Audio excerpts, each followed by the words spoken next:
बिस्मिल्लाहिर्रहमानिर्रहीम। मेरा नाम निहाल अहमद खान है और मैं एपीएस गेम स्कूल के क्लास 8 का तालिब इल्म हूँ। आज हमारे टॉपिक का नाम है ह्यूमन नर्वस सिस्टम, इंसानी असाबी निज़ाम। इंसानी असाबी निज़ाम क्या है? उसमें पहले नंबर पर आता है neuron. Neuron nervous system is made up of cells called neuron. Nervous system मुख्तलिफ खुलियों से मिलकर बनता है जिसको न्यूरॉन कहते हैं। Neuron conduct messages in the form of electrical signals called nerve impulses.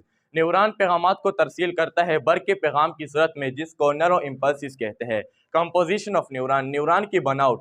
Neuron तीन चीज़ों से मिलकर बनता है जिसमें पहले नंबर पर आता है डेंड्राइट्स, दूसरे नंबर पर आता है सेल बॉडी, तीसरे नंबर पर आता है एक्सान। अब डेंड्राइट्स का काम क्या है? Dendrites are fibres of neuron which transmit nerve impulses to cell body. Dendrites का काम यह होता है कि पैगाम को सेल बॉडी तक पहुंचाती है। सेल बॉडी क्या है? It is the thick part of neuron which has nucleus and most of the cytoplasm. Cell body cell body neuron का सबसे मोटा हिस्सा होता है जो न्यूक्लियस और ज्यादातर साइटोप्लाज्म पर मुश्तमिल होता है। Axon, it is the neuron fibres which transmit nerve impulses away from the cell body. Axon का काम यह होता है कि वो पैगामात को सेल बॉडी से दूर लेकर जाती है। टाइप्स ऑफ न्यूरॉन, न्यूरॉन के अकसाम। There are 3 types of neuron. Neuron के 3 अकसाम है जिसमें पहले नंबर पर आता है sensory neuron. It transmit nerve impulses from receptor to coordinator.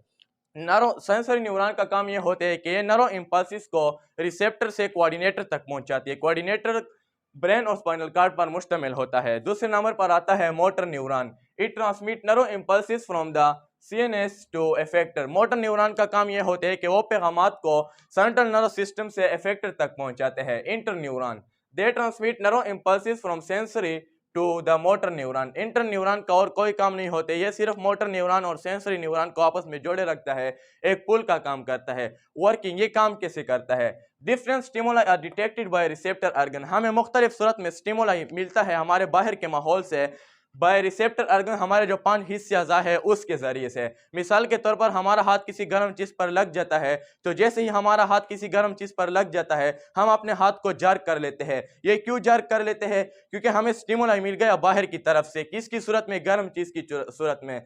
This information is conveyed to the central nerve system through sensory neuron. जो जैसे ही हमें स्टिमुलाई मिल जाता है, सेंसरी न्यूरॉन इस पैगाम को सेंट्रल नर्व सिस्टम यानी कि ब्रेन और स्पाइनल कार्ड तक पहुंचा देता है।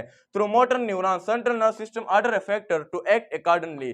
सेंट्रल नर्व सिस्टम इस स्टिमुलाई के मुताबिक फैसला करता है और जैसे ही फैसला करता है वो मोटर न्यूरॉन को हुक्म देते हैं कि अब जाए और इफेक्टर को खबरदार करे कि वो रिस्पांस करे, यानी कि अपने हाथ को हटा दे। ये काम कैसे होता है? स्टिमुलाई स्टिमुलाई हमें बहुत सी सूरतों में मिल सकते हैं। मिसाल के तौर पर लाइट की सूरत में हमें मिल सकता है, हॉट एंड कोल्ड गर्म और सर्द चीज़ की सूरत में हमें मिल सकता है, आवाज़ की सूरत में हमें मिल सकता है और जायके की सूरत में हमें मिल सकता है। रिसेप्टर किसके जरिए मिलता है? और सेंसरी ऑर्गन, हमारे जो 5 हिस्से अज़ा है उसके जरिए हमें स्टिमुलाई मिलता है। कोऑर्डिनेटर ब्रेन और स्पाइनल कार्ड पर मुश्तमिल होता है। इफेक्टर में भी हमारे 5 हिस्से अज़ा आते हैं जिसके जरिए हमें स्टिमुलाई मिलता है और वो जगह जहां हमारी और वो जगह इफेक्ट होती है। रिस्पांस, हम रिस्पांस कैसे करते हैं? रिस्पांस हम ऐसे करते हैं जैसे मैंने आपको मिसाल दिया कि हम अपने हाथ को जर्क कर लेते हैं, ये हमने रिस्पांस किया।